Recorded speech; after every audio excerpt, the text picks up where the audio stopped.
Way of the Samurai 4 is a Japanese game. Not just because it was made in Japan by a Japanese dev team, but because of its style, its characters, its cultural influence, and even, shall we say, its unsavory sense of humor?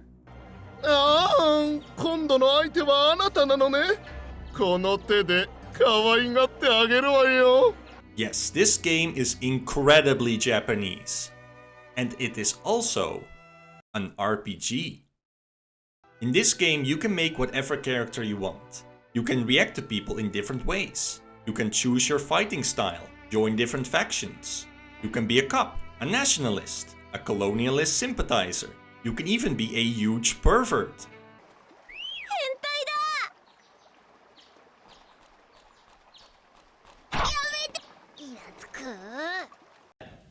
What's wrong with you? And at the end you get a rating on how much you acted like a samurai. So, is this a Japanese RPG? People say that Japanese people just roleplay differently. They say that the difference between Western and Japanese RPGs is that one is about expression and the other about narrative. Yet most Western RPGs have a narrative. They have a story, while still giving the player agency. The Witcher is based on a book series. Geralt is an established character, yet you can still play him your way. You can play him nice. You don't owe us anything. You were in need. We helped.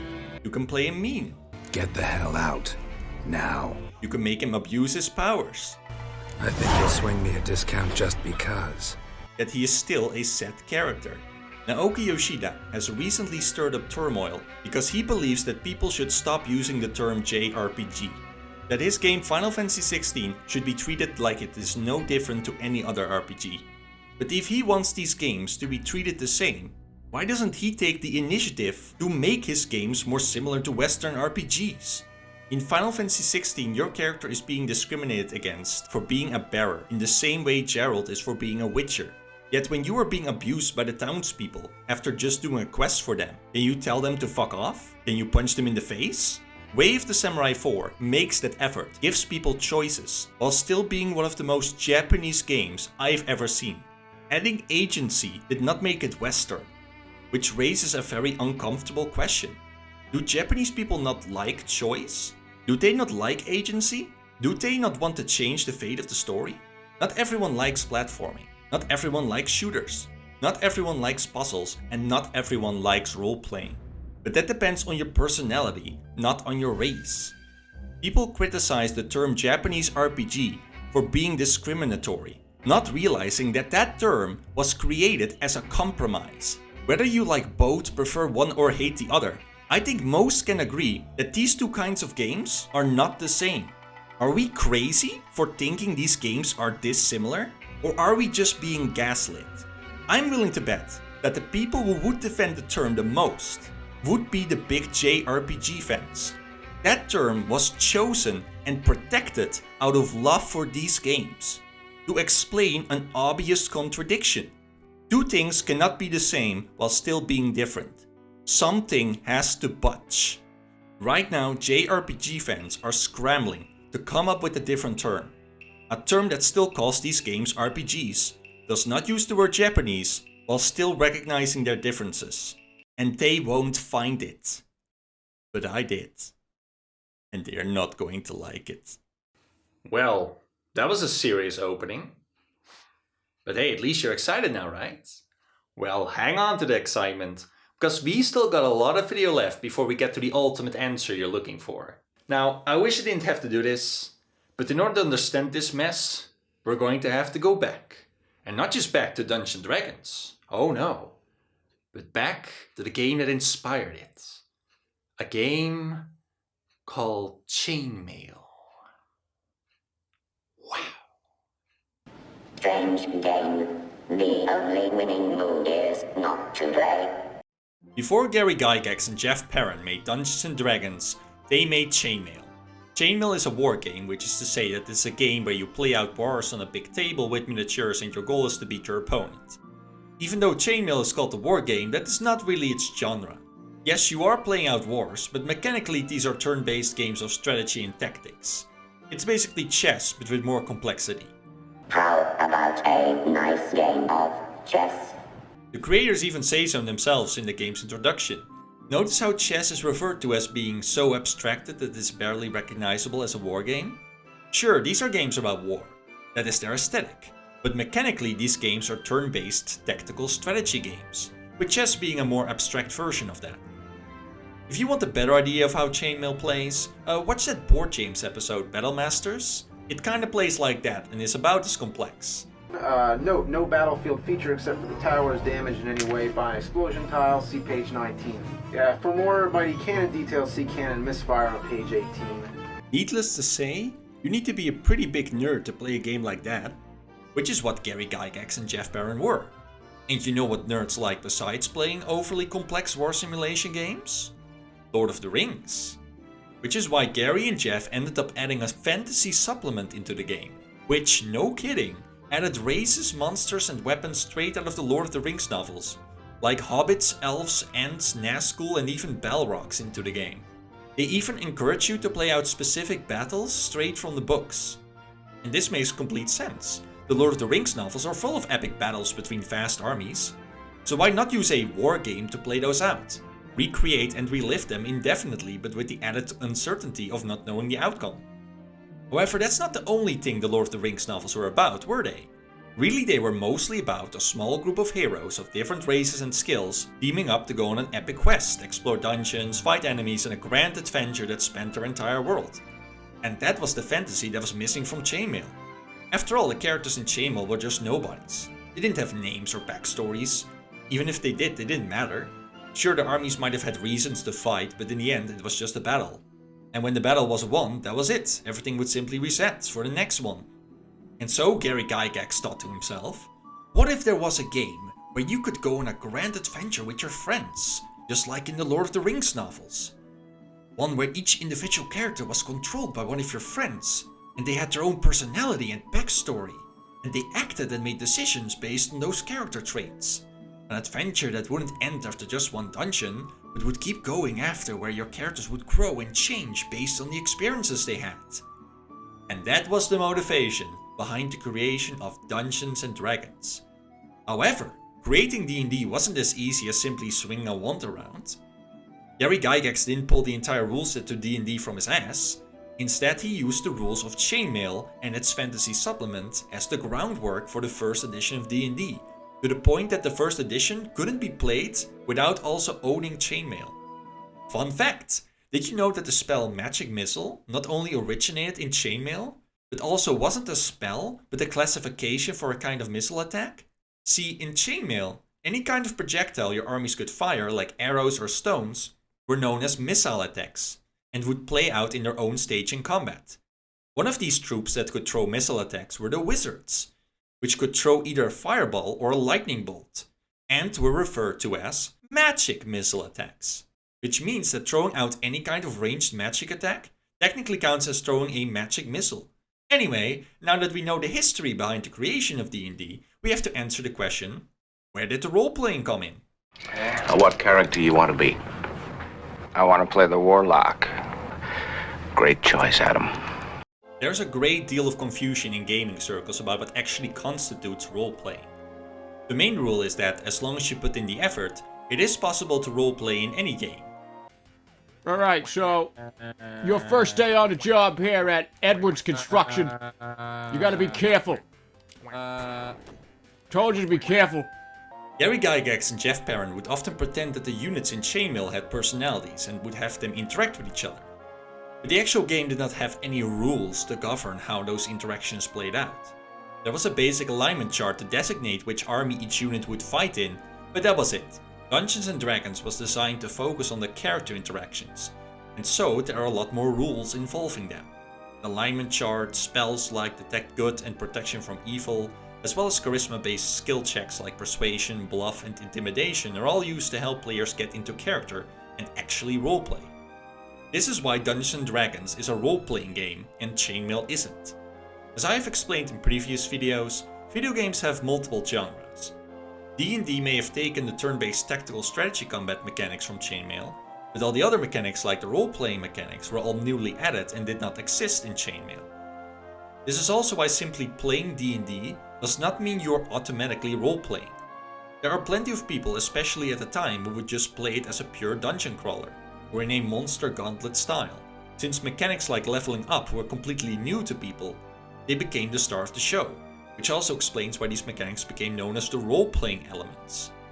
You don't need those mechanics to roleplay, just your imagination, but the game can incorporate mechanics into its design to encourage and condition role-playing, which I consider to be the true role-playing mechanics. Chainmail and D&D are both turn-based strategy tactics games, but only D&D has role-playing mechanics, which were born out of a desire to create a game where you could play out the kind of adventures seen in Lord of the Rings, but with your own characters instead. So now that I've explained all that, let's talk about how this new style of gameplay spread throughout the world of video gaming. Hey, you know what nerds like besides tabletop games and Lord of the Rings? Computers. And you know what computers can be used for? Playing games. Wait, SpongeBob! We're not cavemen! We have technology! So knowing this, a lot of nerds thought to themselves, what if I were to adapt a tabletop game into a computer game? That way I could play D&D without needing to interact with other people. I could just play the game and the computer could be the dungeon master. And so, nerds everywhere frantically started their quest to adapt D&D into a video game. There was just one little itty-bitty problem. Computers back then sucked. They had limited graphics, memory and processor speeds. Even the storage devices they had back then, like the floppy disk, could only hold like 200 kilobytes of data. This meant that adapting D&D and all of its complexities into a game was basically impossible. Instead, what game developers did was take a part of the D&D experience and try to adapt it as best as they could. This is how we would get landmark titles like Ultima, Rogue, and Colossal Cave Adventure. These games would end up inspiring tons of other games, and thus became not only some of the first, but also some of the most influential RPGs of all time. There was just one problem though. They weren't RPGs! None of these games had any role-playing mechanics in them. Sure, some of them had mechanics that were directly based on D&D's mechanics, but none of those included the actual role-playing mechanics. But people back then didn't know that, meaning they were called RPGs regardless. Sadly, making an RPG involves a little more than just copying some of D&D's mechanics, and I don't even think the creators of these games knew that. It didn't work.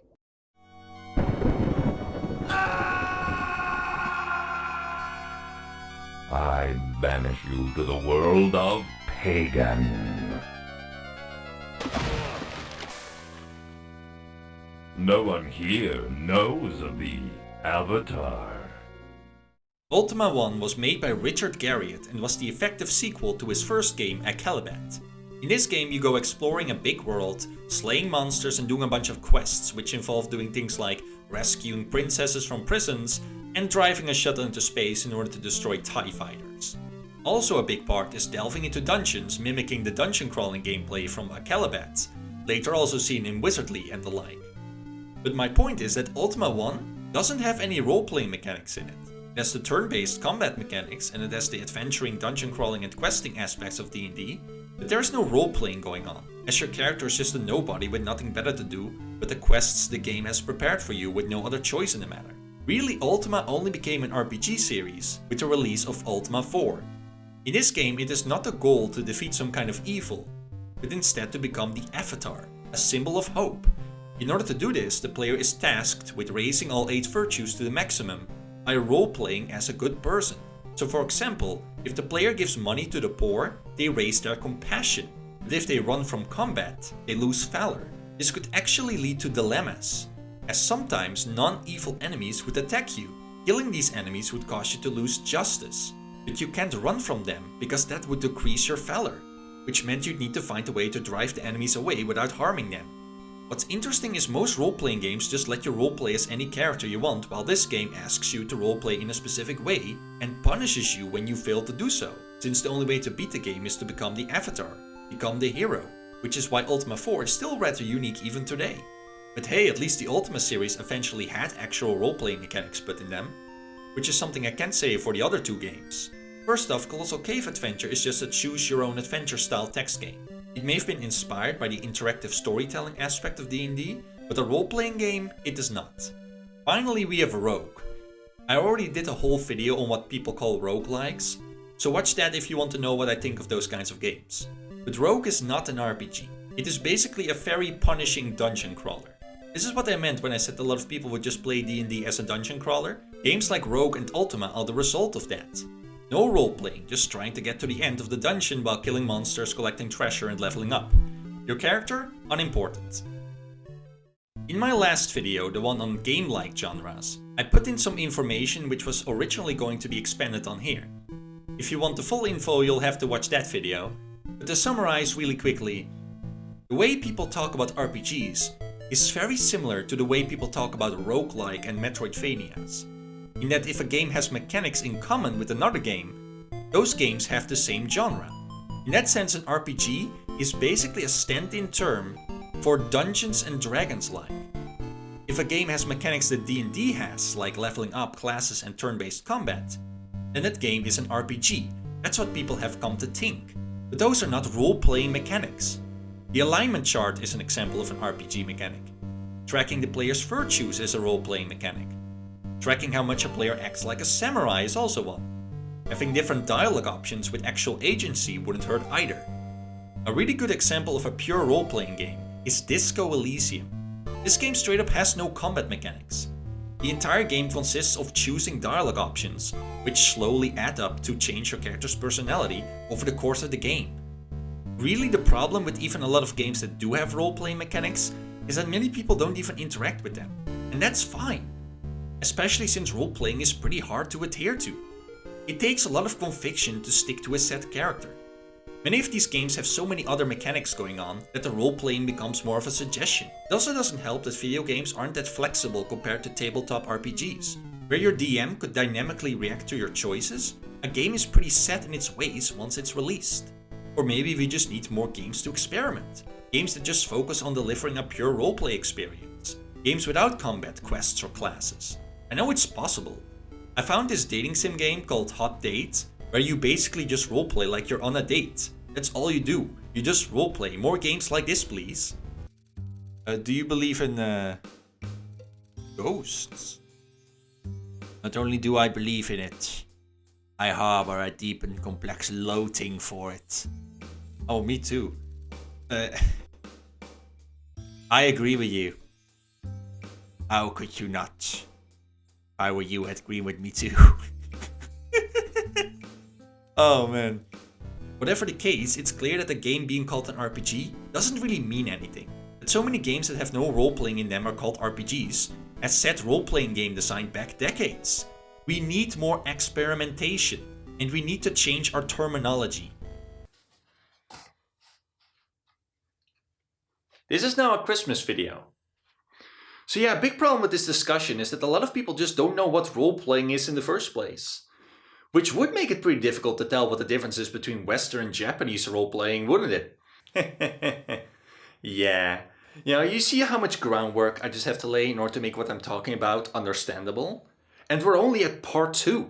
Luckily for you though, I was able to edit the script of this video in such a way that I was able to completely remove part 3. Like, it's gone.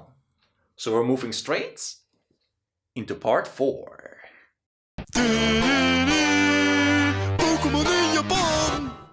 With the advent of computers, it became easier for people from all over the world to communicate with each other. It also became easier for people to find out about products from the other end of the globe, become interested in them, and request them to be sent over.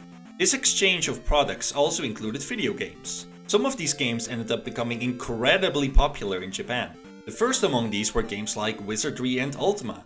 These games were so popular in Japan that it was only a matter of time before they started making their own RPGs inspired by these titles. Wizard, Dungeon, Dragon Slayer, Dragon Quest and Final Fantasy were all inspired by these games. Even The Legend of Zelda was inspired by Ultima, which you can see with how both of these games are about a guy with a sword and shield exploring a vast open world. So you could say that these games were rather popular in Japan and inspired many famous games in different ways, as each game took a different aspect of these experiences to expand on. The same way the West did with D&D. The one thing these games did not expand on though was, of course, the role-playing, which they couldn't. Because as stated previously, the games they were inspired by, Ultima and Wizardry, didn't have the role-playing D&D had. But the Japanese didn't know that. Hell, the people who made them originally didn't know that. The Japanese were told that these games were RPGs. But without the context of what role-playing even was or why these games were called that, they looked at what these games had in common, of course being the experience points, the leveling up, the dungeon crawling, monster slaying, classes, etc. These were mechanics they hadn't seen before. The mechanics that D&D invented, and with Dungeons & Dragons not having been released in Japan yet, made it even worse. And so these games, like Dragon Quest and Final Fantasy, became the very first JRPGs. But there was hope. For in the year 1985, Dungeons & Dragons was localized in Japan, and from then on became decently popular, causing many other tabletop RPGs to be localized, while also inspiring brand new TTRPGs like Sword World. So now you think that role-playing would finally get its start in Japan, right? Well, maybe not entirely. Like, I'm sure there are plenty of people who play the game identically to people in the West, but there was one variation that is interesting to highlight. Now, I couldn't actually find a source on this, as information on this is scarce, but I recall that some people in Japan played D&D in kind of an odd way. Basically, they played it so that one person is the main character, and the other players are the supporting characters. Seems rather strange, right? Well, apparently this main character business went so far as to follow a script, where the side characters could not outperform the main character. So for example, only the main character was allowed to defeat the bad guy.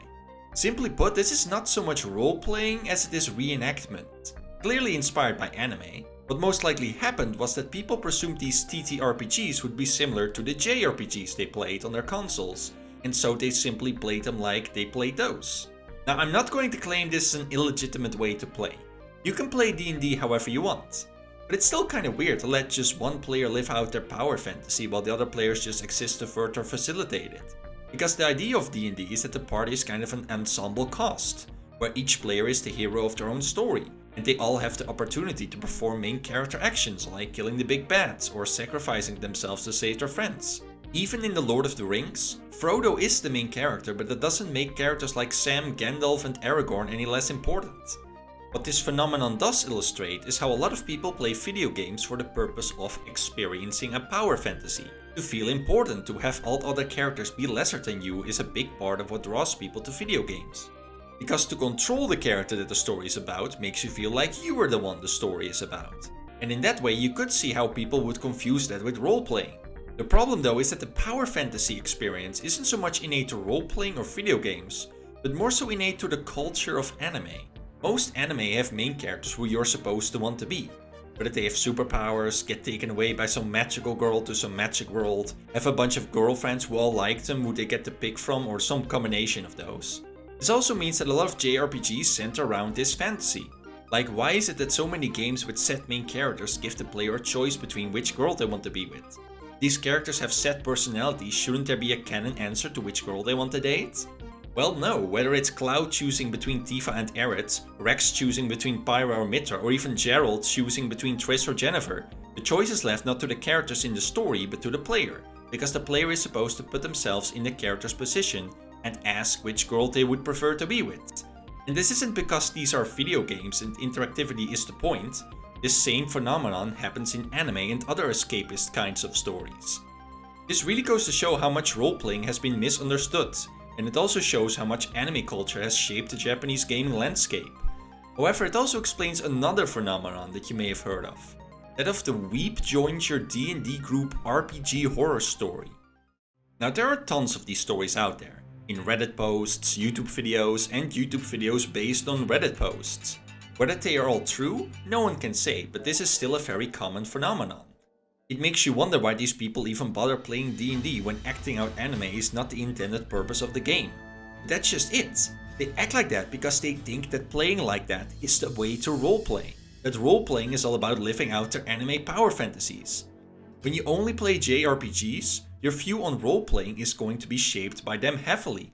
So when these people show up to the table with their Sephiroth ripoff with 2 girlfriends and 20 points in all stats and start to demand they be treated like they are the main character, they are doing that because that's how it works in anime and JRPGs. And they think that D&D must also work like that. And again, it's fine if you want to play like that, as long as everyone is on the same page. But these situations often end with the weeb in the story being ridiculed when they were probably thinking this is how you were supposed to roleplay. So if there's any culture difference, it is not between Western and Japanese RPGs, but between the culture of tabletop roleplaying and anime. So I don't know in what way D&D is played in Japan, whether it be roleplaying, dungeon crawling or anime. Luckily, it doesn't really matter, because the most popular tabletop RPG in Japan is not Dungeons and Dragons. Instead it's Call of Cthulhu.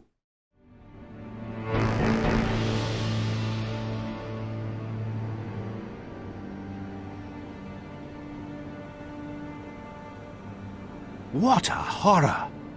Yep, that's right. And the best part is that it's not even close. Like, it is the biggest by far. And I know what you're thinking because I was thinking the same thing. Does this have anything to do with tentacle hentai? It has its own rule. Cults such as Buddha's Tears actively utilize tentacle anime and manga to recruit new people. Some people who obsessively read such material suffer a gradual deterioration of sanity with repeated exposure, as the cosmic truth of the mythos horror filters through. Optional rule: keepers may inflict a 0 to 1 D2 sanity loss for each week a person is regularly exposed to tentacle manga and or anime. Well, I have that. Like, you have no idea how much sanity I have lost watching anime. Freelik grabs the hentai and starts masturbating. How much does Freelik come? It's a trap. No. But you know what's so interesting about Call of Cthulhu? It's a pure role-playing game. Like, it's not a combat game at all. One of the enduring misconceptions of RPGs is that they often have a turn-based combat system, and if they don't, they must be referred to as action RPGs. But in Call of Cthulhu, if you're ever in a combat, you are doing it wrong. First, because the point of the game is to see great old ones go insane and then roleplay your insanity. And second, because basically everyone plays as some kind of scholar and you're trying to solve some kind of mystery. So if you ever get into combat, you are going to die. Because the things you'll be fighting will be Cthulhu type shit, like fishmen, zombies and other show gods. This is also why that Bethesda Call of Cthulhu game was so shit, because most of that game was combat, including killing show gods and even taking out a great old one with a Tesla cannon. The beginning was kinda cool, but what a typical thing for Bethesda to do. Yeah, just make it all about combat. You're better off playing one of the many Sherlock Holmes Cthulhu games. You are the food of his new world.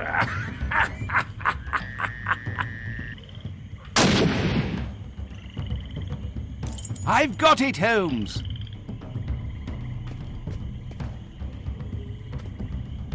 This sinister figure was also a cannibal. Bored by seafood, was he?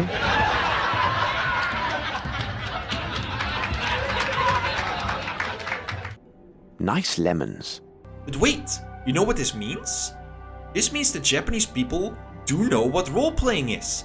They love it! Call of Cthulhu is huge in Japan. I even checked if they played the game the same way people in the West do. And yes, they actually roleplay the effects of sanity loss. So this proves that there really is no difference between Western and Japanese role-playing.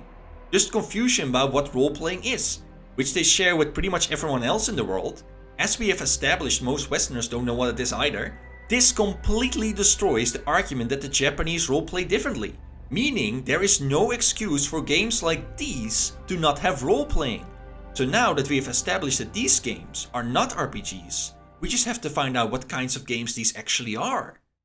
Well, are you ready to find out? Yes! It's finally time to take the kids' gloves off. For the next part, will be quite a bit darker. Because I'll be talking about one of my favorite game design topics. The Skinner box. Whoa! Hear that? Oh, pigeons! Oh. Wow! Nice lemons. Look at me, I'm in a Skinner box. I'm gonna press this button and candy is gonna come out.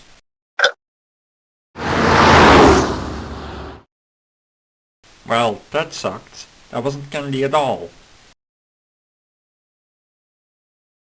Hey, that was excellent. What should we do now? Progression mechanics were added to Dungeons & Dragons in order to simulate your characters becoming more skilled at their job over time. The focus there was primarily on their skills. The thief becomes better at sneaking and disarming traps. The wizard gains more powerful spells and the fighter becomes better at hitting things with a sword. Their stats, strength, dexterity, intelligence, etc., don't really change all that much. Being a higher level does not give you all that much more power. Having the numbers advantage or a better precision are much more important when it comes to combat. While the skills are more useful for skill checks and other out of combat stuff. Through many adaptations this all changed. Now being at a higher level is absolutely critical. You strike first and strike harder. Your opponent strikes last and strikes weaker. Games like Dragon Quest set the standard for what would become the quintessential addictive video game loop. Kill, loot, grow, repeat. Kill and steal at your heart's content, or even if you don't want to. You need to, or you won't be strong enough to beat the next boss. Figuring out an actual tactic or strategic plan to beat a boss took a back seat to figuring out the best strategy to get to level 100 the fastest. This became even worse with the advent of MMOs, and later the freemium live service mobile games. Games like World of Warcraft, Final Fantasy XIV, Raid Shadow Legends, and even single player games like Xenoblade Chronicles are built around getting your numbers as high as possible as quickly as possible. The combat part is basically just a formality. And this is the exact poisonous effect that the Skinner box has on game design, where games are made not to be intrinsically fun, but only extrinsically. If you want to know more about Skinner boxes, I have other videos you could be watching. But just know that it is not just the obviously manipulative games like Genshin Impact that use Skinner box mechanics. Any game that uses experience points has them to some extent, and this absolutely has an adverse effect on the way people play video games. Even Pokemon games, which do give you plenty of different Pokemon and moves to beat the game's challenges using strategy, are often beaten by just leveling up the starter until they can power through every resist. A while ago I bought a Fire Red cartridge, whose previous owner had beaten the Pokemon League with just a level 80 Charizard, and had then immediately stopped playing and sold it off. Does it sound like that person had fun playing that game? That is no way to play any game. If a game is only fun to beat, then that game is not designed well. And though it's true Pokemon could do with better main story design, like having a mode that sets all Pokemon in trainer battles to level 50 to discourage grinding for example, a big reason why people play games like this is because we've been conditioned to play them like that. This doesn't just apply to turn-based games either. I can't tell you how many hours I've spent grinding in Kingdom Hearts while I should have been learning the mechanics of the game better. All of these Skinnerbox games have done an excellent job at poisoning the well of game design discussion. How often have you heard someone say that turn-based games are boring and that they should just make action games? Turn-based games should be all about strategy and action games should be about reaction speed. But the Skinnerbox versions of these games aren't about any of this. They are about pressing buttons, watching animations and then having some numbers go up. And yes, in that aspect, action Skinnerboxes are better because the faster the buttons are pressed, the faster dopamine is dispensed to you. And this brings us to the JRPGs. Games like Final Fantasy, Persona and Super Mario RPG are often excused for having lame combat because the point of those games is the narrative. While at the same time, the faults in the narratives of those games are excused because video games have a lower standard for storytelling. But the reason video games have such a low standard for storytelling is because for most of their existence, the story was just window dressing for the gameplay. It's excuses the whole way around. If being a game and telling a story at the same time is such a burden to these games, then they should just pick one or the other and focus on that. Because if the gameplay in those games is so bad, then why is it even there? If the combat is just an obstacle in the way of the cutscenes people really want, why not just get rid of it? Well, that's because they can't. One feature of the Skinnerbox is that it makes the reward it gives out feel better than it would have been on its own. It's the difference between intrinsic and extrinsic rewards. When you play a game for the gameplay itself, that experience is intrinsically rewarding. But when you do something for a reward you get after, that reward is extrinsic. Getting experience points from battles, a skin from a battle pass, and yes, unlocking a new cutscene are all examples of extrinsic rewards. The effort you put in to get the reward also gives it a sense of scarcity, increasing the dopamine boost you get from receiving it. Remember when EA said it made Darth Vader difficult to unlock to give players a sense of pride and accomplishment? Well, that pride and accomplishment is exactly what you feel when receiving any extrinsic reward, including the cutscenes in a JRPG. This is why the gameplay still needs to be there. Having to earn the cutscenes increases their perceived value and makes it feel like the story is better than it is. The stories told in these games would never hold up on their own. Even by the low standards of the anime industry, these stories would not hold up. These games being boring isn't some negative side effect. It is done on purpose. They aren't meant to be games you play for fun. They are meant to be something else. Anime. Don't you think it's weird that this discussion has gone on for this long? 10, 20 years? And all the time, no one's been able to come up with a good, solid answer. Even the people who believe that Japanese and Western people just roleplay differently, do you think they actually believe it? Nah. As it turns out though, in order to solve this mystery, you need to not just have extensive knowledge of game design and skinner boxes, but of a secret third thing. And that thing is part 6. Anime. In 1986, the company Enix released the game Dragon Quest for the Nintendo Famicom. Created by Yuji Horii with art done by famous Dragon Ball Z artist Akira Toriyama, Yuji Horii claims that his goal was to make a simplified version of D&D. If taking out all role-playing and focusing on a Skinnerbox game loop is what he meant by that, I'd say he nailed it. But I digress. The game series grew out to be a worldwide hit.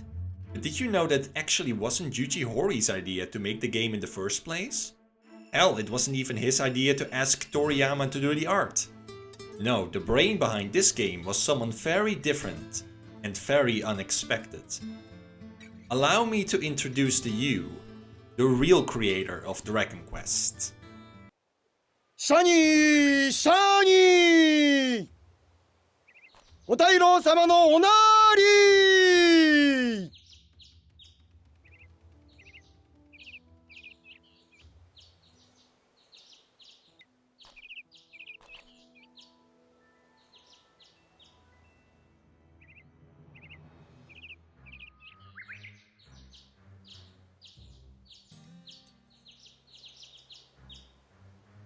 Kazuhiko Torishima began his career as an editor for the popular manga magazine Shonen Jump, where he was most notable for being the editor for Akira Toriyama. At the time, Koro Koro was the more popular magazine, and Torishima concluded that was because they had a video game section. So he sought to create a similar section for Shonen Jump, which became Famicom Shinken, which focused, as you may guess, on Famicom games. But this column needed a column writer. And the person appointed to that job was none other than our old friend Yuji Horii. Well, what a coincidence! Or is it? Yuji Horii worked at Shonen Jump from 1985 to 1988, which just so happens to be the exact time frame that saw the releases of Dragon Quest 1 through 3. But wait, how is it possible for Yuji Horii to work at Shonen Jump while also developing Dragon Quest? Simple. Because Torishima told him to do it. So to explain all this, Torishima-san was the guy in charge of editing Toriyama-san's work. In addition, Toriyama-san was looking for new ways of doing work and new challenges. So in addition to being the editor for Toriyama-san, Torishima-san was also in charge of the Famicom Shinken section in Shonen Jump. That's where he decided that if he wanted to make the Famicom Shinken section more exciting, the Dragon Quest project was started up to do that. Torishima-san also felt that because he was in direct contact with Toriyama-san, that's when he felt he should ask Toriyama-san to do the art for the game. That's how all that came about, says Yuji Horii in a Forbes interview without realizing how bad that makes him look. Actually, here are some more paragraphs of the same nature. So we really felt that's when Famicom Shinken would be a good idea, because the kids weren't able to buy many games, even for the Famicom. So we felt that if they didn't know which games were good and what ones they'd like, then they might end up disappointed. The idea to explain to the kids what the games were and what the good ones were was something we felt was very worthwhile to do. After finding success with video game articles and wanting to show readers of Jump how one is developed, the magazine decided to develop their own role-playing game like Ultima, so that they would have exclusive coverage of it. He decided to have Horii who had begun working at Enix, write the scenario and Toriyama design the characters. Torishima claimed that he purposely had Enix fully fund the game, intentionally keeping Shueisha out of the decision-making process for the good of the product, while still reserving the option to create a manga based on it and not pay any royalties. The video game was Dragon Quest. From my point of view, I thought the first game sold pretty well initially. The reason for that was because we had already done some special features on the game in Famicom Shinken. That meant a lot of kids were eagerly waiting for the game. That said, Nakamura-san told me back then that he wasn't expecting the first game to sell well at all, so he was surprised at how well it did. Oh, fuck off! Surprised at how well it did? You advertised it in one of the most popular anime magazines and had the most famous manga artists doing the art. And yet they actually did features on the game before it was even released, to explain to kids which games were good. Yeah, right, and those good games just so happened to be yours, didn't they? So there you have it. Yuji Horii was tasked by his editor to make a game with his company Enix, which he then wrote puff pieces for in Shonen Jump. That is the big origin story of the very first JRPG. If you don't believe me, you can read all about it in this Forbes article or even Torishima's Wikipedia page. So this is some kind of journalistic malpractice, right? Like at the very least, this is incredibly dishonest. And a really bad look for both Shonen Jump and Enix. Oh, but it didn't just end at Dragon Quest. You see, this guy Koichi Nakamura was a co-creator of Dragon Quest and thought, hey, copying some Western game and adding Dragon Ball Z characters to it sure is an easy way to make money. Why don't I do that again? So he got his company, Chunsoft, to make a game based on Rogue. He then also had Toriyama do the art again, which became the Mystery Dungeon franchise.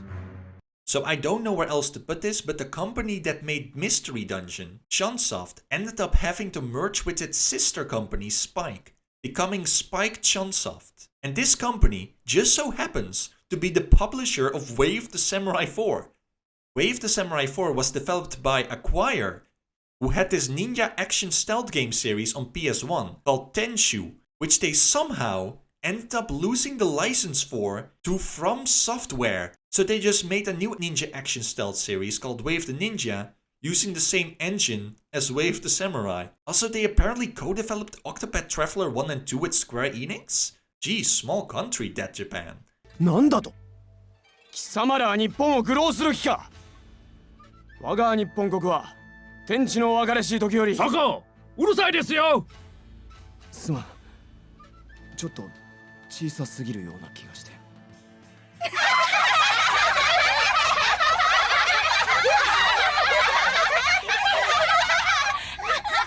So that's two companies, both using the popularity of Dragon Ball Z and Shonen Jump to sell a copy of a D&D inspired game.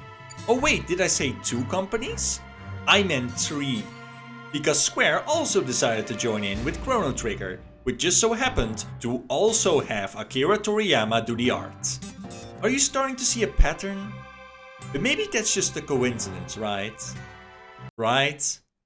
Edge Magazine, issue number 314, January 2018. This is a special issue made specifically for the 30th anniversary of Final Fantasy and is basically a giant puff piece.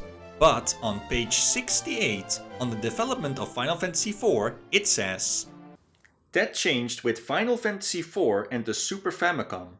Around that time, a very popular magazine, Shonen Jump, would feature a video game each week in their pages.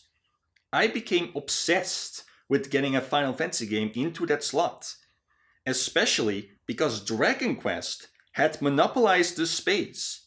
Oh really? You don't say. How could that happen? I went as far as meeting with the editor, Kazuhiko Torishima, to ask him what we could do to be featured. He began to teach me about how to create deep characters and backstories, and what kind of supporting characters you'd need to help bring the protagonist forward in the drama. The way it would work is that I'd show him my scripts, and he'd point out all the things that he disliked. I'd go away and rewrite the script, and eventually he'd maybe point outside something that he thought was good. It was tough because I was essentially learning through criticism. Torishima has been instrumental in growing and mentoring some of Japan's best-known manga talents. So it was invaluable training. He basically taught me how to write stories. Okay, so Dragon Quest gets like, apparently each week, it gets featured in Shonen Jump, which, you know, like, that's impressive, right? So he goes directly to the editor to basically just ask him, how do I get in? Which at that point, I think, you know, it's assumed that that's just a bribe, you know? It's like, can you just, like, feature me? And I guess, you know, Torishima's like, you know, yeah, I'll feature you. But we gotta make it look like you earned it. So how about I give you writing advice? Yeah, you know, if you write your story like that, you know, then I can be like, oh, now your writing's improved. I'll feature you. Because otherwise I don't understand how that would make sense. Like, he's the editor, right? Like, he can do whatever he wants. Like, why does he need writing advice? You know, as if Dragon Quest got featured because its writing was so great. Like, it's just it's a puff piece, obviously. You know, just throw him $50 or suck his cock already. Square knew the value of being featured in Shonen Jump. They wanted to take that spot away from Dragon Quest. And to achieve that, Sakaguchi decided to ask the editor of Shonen Jump, our main man, Kazuhiko Torishima, what he had to do to get that. He sold out his artistic integrity and by doing so played right into Torishima's hands. Writing advice? What kind of writing advice do you think that the editor of a manga magazine would give? He would give advice on how to make it like an anime, because that's what the readers of his magazine would want. Anime. And that's the sick joke of all of this, because this was never about role-playing, it was never even about video games. It was always about anime. These are not video games, they are anime. They were always anime. They were made by anime companies for an anime magazine to sell to anime fans. Shonen Jump created the concept of the JRPG. They effectively own a huge chunk of the Japanese video game industry. Because the way it works is that Shonen Jump is hugely popular. Getting featured in it makes your game pop off. So every single anime game company is trying to make their game as much like a shonen anime as possible. Shonen Jump picks out the one that aligns the best with its values. The game becomes a big hit, companies notice and realize it's because the game got featured in Shonen Jump. Shonen Jump becomes more powerful, rinse and repeat. And through all that, do you think anyone cares that these games don't have actual role-playing? Do you think that Torishima or any of the companies involved care about that?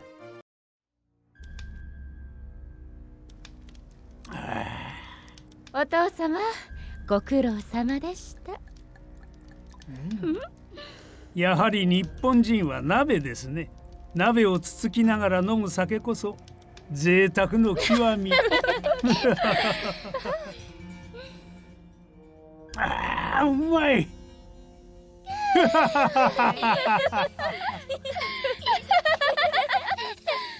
Of course not. Why do you think so many JRPGs use the same cliches? Because those are shonen anime cliches. They are the writing you need to have to get into Shonen Jump.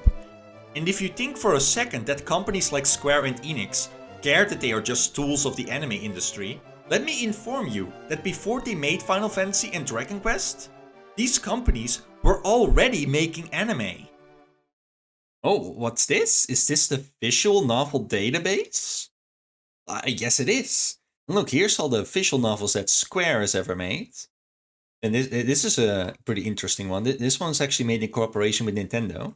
Heartbeat High School. Oh yeah, Mio Nakayama. Now, Mio Nakayama? It's actually a real person. Like, she's an idol.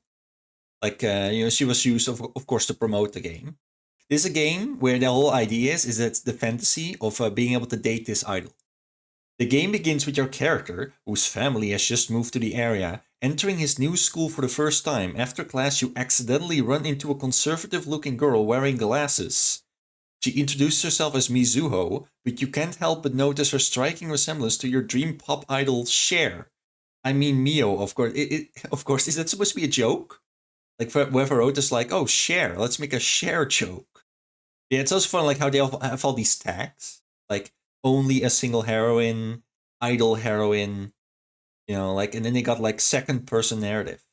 Like she's supposed to be the main character, but we just so happen to tell the story from like a male character's point of view. Yeah, you know, the story is really about the girl, but we just thought it was, you know, artistic to tell it from the male character's point of view. You know, like no reason for that, of course. You know, of course not. And you got some pictures. You know, you got some visual novel pictures. You know, the gameplay is just picking the correct thing. Like you got like all these girls and they're like, oh my god, look, it's the idol or whatever. And then you got this picture, you know, like where you just walk in a bunch of girls like in a classroom, like undressing, you know, and then you pull this face. So yeah, you know, that's pretty anime. And then we got this one. This one's just like to show off, like it's just 80s anime, isn't it? You know, this description's pretty funny. The interstellar shuttle your friends were on has mysteriously disappeared, so you flow now to investigate. Before you can find them, however, you're attacked by a fiercely territorial dragon. Oh, is it Rayquaza? You can only... territorial of space. You only survive thanks to the timely intervention of a crystal-eyed woman who warns you not to pull any more stunts. So begins Crystal Dragon, over the course of which you'll pull basically nothing but regular stunts in an attempt to find out what happened to your friends. That one's pretty good. That's pretty funny. And here's all of Enix's visual novels, like way more. Yeah, like they got way more. Also, like a lot more 18+ ones. Like a lot more. Also, like one of these is actually really fucked up. And no points for guessing which one. It got started. This one's also like very like 80s. At the end of the 21st century, Americans completed the ultimate weapon, Orion. Oh, those damn Americans and their weapons. However, the scientist Bittner used it and caused a nuclear holocaust on Earth. Those who survived inside shelters went through a cryogenic sleep. It got some Fallout shit in here. Waiting for the radioactivity to reach safe levels. 100 years later, only 4,500 survived the temporal travel. You are Zard from Rimanon. A woman called Mirika came with news of her village having been attacked and her people being taken by the assailant. Rimanon's village chief calls 3 people, you included, to investigate the case, as Nava is probably the cause of it. Unfortunately, Zard doesn't have time to take the arrest that Nava is already on Rimanon. There are many soldiers dropping from airplanes with jetpacks on their back, spreading fire and death on the village. Only Zard and Torald were able to escape the terrible assault. They fled to the Yuck Forest and are now the only hope left to stop Nava. Yeah, you got some nice... It looks kind of like Star Wars-y, doesn't it? But then, this one's pretty funny, you know, although like... This one's called El Dorado Denki. Your friend has been murdered. His sister has been kidnapped. You have to save her. In order to do so, you'll have to go to El Dorado, the land of the Amazon Echoes, or Catgirl Amazons. Yeah, this is a porn game. Just like there's some pictures here I literally cannot show you. But yeah, you know, here we go. You got like a nice village with a little cat wizard or whatever. You know, you got the Catgirl Amazon. You know, oh, and then you get this one where you're in scuba dive gear, on a pink dolphin, swimming towards the pentagram door with the giant golden centaur Catgirl Amazon statue. And over here's a little fish like stuck in a piece of coral. Stupid fish can do that. Yeah, so this is what they used to do before they made video games. And I'm so glad that they stopped making these ridiculous like anime porn games, you know. And now they only make sophisticated RPGs, which are not anime at all. Now you might say that these games can't be anime because anime and video games are different mediums. But anime is not a medium, it's a culture. Dragon Ball Z started as a manga, yet we call it anime. Whether it's animation, comics, books or games, anime does not care. The anime industry uses whatever medium it wants as its nesting ground. Companies like Square and Enix want to make anime, but Japan's animation, manga and light novel industries are saturated beyond belief. Video games prove to be a fresh market filled with people who wouldn't watch an anime or read a manga, but would gladly play one. It's a very similar situation David Cage is in. He obviously wants to make movies, but the movie industry has no room for him, and the stories he wants to tell would be laughed at and compared to The Room at best. People like this use the lower standards of storytelling in video games to get away with cliché garbage. Most games focus on gameplay. But these games have terrible gameplay. So why do they get away with below average storytelling? Why is it fine for Final Fantasy VII to copy half its plot from Akira, but an actual anime doing the same would be dismissed as a ripoff? Least they could do is make the gameplay intrinsically rewarding. Actually, scratch that. The least they could do is not lie to us about it. Because what should be absolutely clear right now is that these are not JRPGs. Way of the Samurai is a JRPG. These are anime Skinnerboxes. Blijkbaar versterk je een gewoonte het beste door maar af en toe een beloning te geven. In my first year of game dev school, I had this basic game design class, in which the teacher showed the class a video from Extra Credits on the aesthetics of play. If you want to know what those are, I plan on making a video on them myself, but the Extra Credits video is decent enough. But basically, these are categories of reasons on why people play certain games. This was my first introduction to Extra Credits, and in my own time I watched all of their other videos, learning quite a lot from most of them, but there were two that would prove to be more important than the rest. The Skinner box and intrinsic versus extrinsic. These videos were the first to introduce me to the concept of the Skinner box, although I wouldn't see their importance for quite a while. Especially the second one had this one line I would always remember. I played through the fights in Final Fantasy VII in order to get access to more of the story. The activity of actually doing the fights themselves wasn't all that engaging. It wasn't what I was playing them for. Rather, I was wading through them because I had to in order to get something else I wanted. So when I played Final Fantasy VII for the first time several years later, that clip was always on my mind. And I saw it. I saw the Skinner box. The boring, repetitive combat where you just watch animations play and numbers go up, just to unlock the next cutscene. It was there, but I didn't just see the Skinner box. I also saw the anime. As I had recently recovered from a very long period of watching anime, I saw the blatant use of anime cliches. I remembered how the game had been advertised purely on the back of its cutscenes. They said it couldn't be done in a major motion picture. They were right. Will never come to a theater near you. Final Fantasy VII. And how it was the only thing people ever talked about. Cutscenes, cutscenes, cutscenes. Even the Game Over screen, which had a movie reel with the line Game Over plastered over it, sent the same message. This was not a game. It was a Skinner box that dispensed cutscenes as treats. And then I started doing research, played other anime Skinner boxes, and saw the exact same pattern repeat. I did more research into the Skinner box, and at the end I decided I needed to let people know. So now you're wondering, why didn't Extra Credits come with this first? I'll tell you, because they backpedaled. And they backpedaled hard. Because they loved these games, and they couldn't bear to condemn them.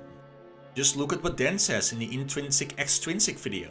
In the preceding examples, the rewards are all extrinsic. If I look at grinding in WoW or combat in Final Fantasy VII in isolation, if I strip away all the other elements of those games, I see that they're not that rewarding in and of themselves. That the only reason we do them is for the externalities. Whereas if I look at something like combat in Bayonetta, puzzles in Professor Layton, or jumping across platforms in a Mario game, heck, even if we look at experiencing the narrative in a good Final Fantasy, these are activities that we do for themselves. Their rewards are self-contained, intrinsic to the activity we're doing. You can't say they are both intrinsic and extrinsic, Dan. You got them as a reward for playing the Skinner box. That makes those cutscenes extrinsic. End of story. But what's even more ironic is that they actually came to the same conclusion I did about the differences between Western and Japanese RPGs. They made a 3-part series about it. And in part 2, they used the aesthetics of play I was talking about to come to the conclusion that Western RPGs have the aesthetics of expression and submission, and JRPGs the aesthetics of narrative and submission. Well, they do share one common element: abnegation. Abnegation in media is the desire to use that media as a way to just check out, de-stress, pass some time. You'd rather just grind a couple levels or something. That's the root desire known as abnegation. This is pretty much the common thread in all RPGs. All of these types of games give us easy checklists to tick off, or clear metrics for success, progress bars we can fill up. Submission is the aesthetic of the Skinner box. It is grinding. It is playing games as if you are eating a bag of potato chips. Expression is the aesthetic of self-expression, of character creation, of personal choice. And so it's also the aesthetic of role-playing. Narrative is the aesthetic of story. However, in this case, I think it's more fitting to say anime. So the difference between Western and Japanese RPGs is that one has role-playing and the other is anime. Or in other words, Western RPGs are role-playing skinner boxes and Japanese RPGs are anime skinner boxes. You might say that I'm reading too much into their words. I say they are purposely holding back because they don't want to face the truth, as after their aesthetics of play video, they never refer to them again, and they go right back to using the term JRPG, because they couldn't accept that their favorite games weren't RPGs. They had the chance to end this discussion and change the status quo. They instead chose to defend it. 寿君、黙らせなさい。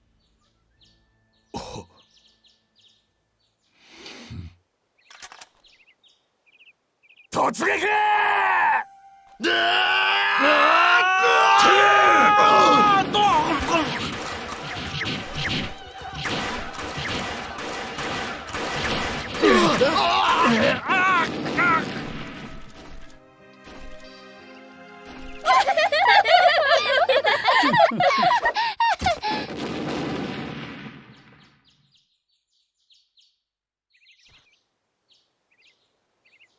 やっと静かになりましたね。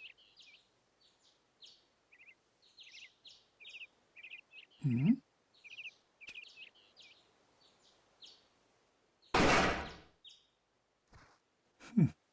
Which is what's so disappointing about extra credits. You'd think they would get it. Their own game design theory blatantly states that these games are skinner boxes, that the only reason to play them is for the cutscenes. Although I must thank you, extra credits. Thank you for letting me solve the puzzle, and therefore get all of the recognition. Or should I say, extra credits.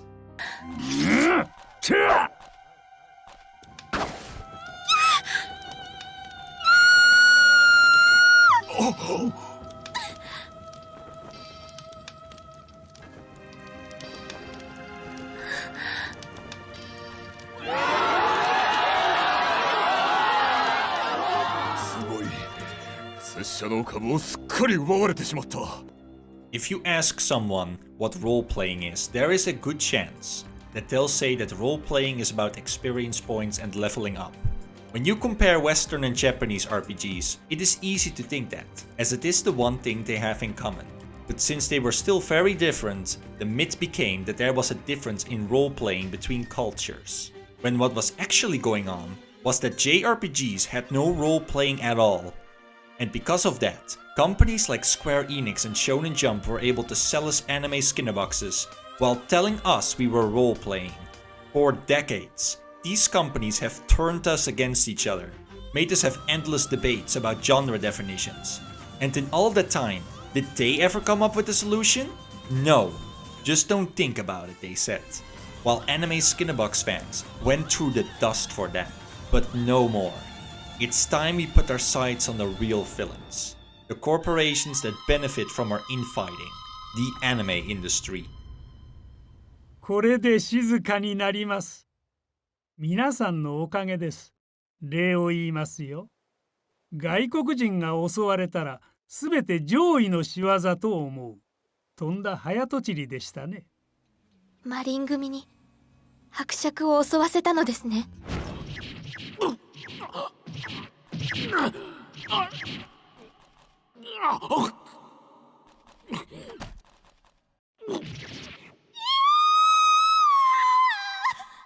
目的のために手段は選びません。あなたという人はどれだけ血を流せば済むのですか。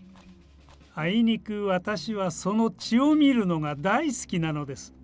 あなたはここで起こった紛争に巻き込まれ死んだことになるんですね。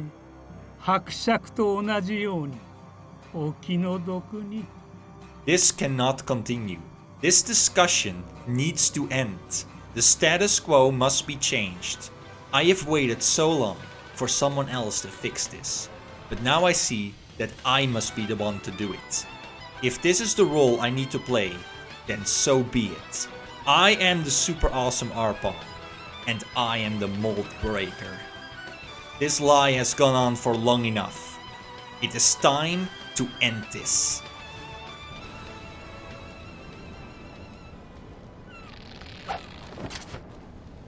Onore, どこまで私の邪魔をすれば気が済むのやら。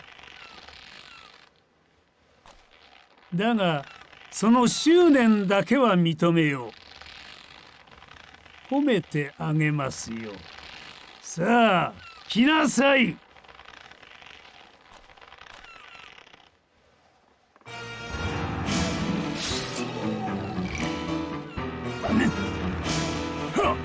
へい、お待ち。さあ、食べてくれたまえ。どうした？遠慮はいらないよ。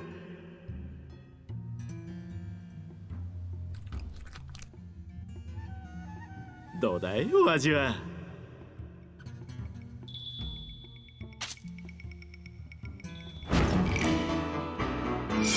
誰や！かかってこい。誰や！誰や！お話になりません。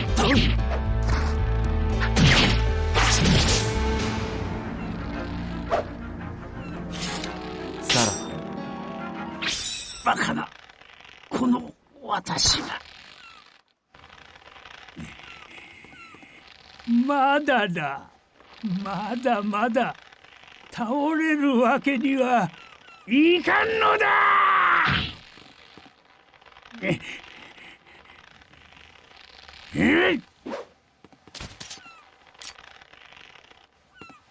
私の勝ちだ。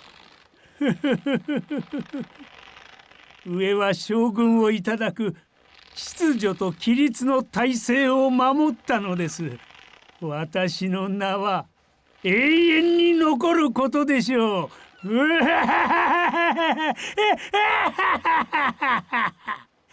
おお！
元より覚悟の上だったか。あいつこそ武士の中の武士だ。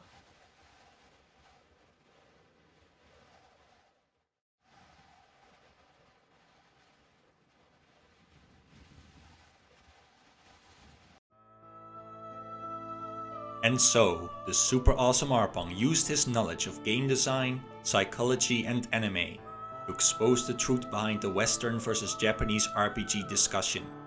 Although the information he had revealed came as a big shock to many people, it eventually became accepted, and the terms Western RPG and Japanese RPG were forgotten. Arpong would continue to make videos about game design, psychology and anime, which led to him becoming a very popular and successful YouTuber.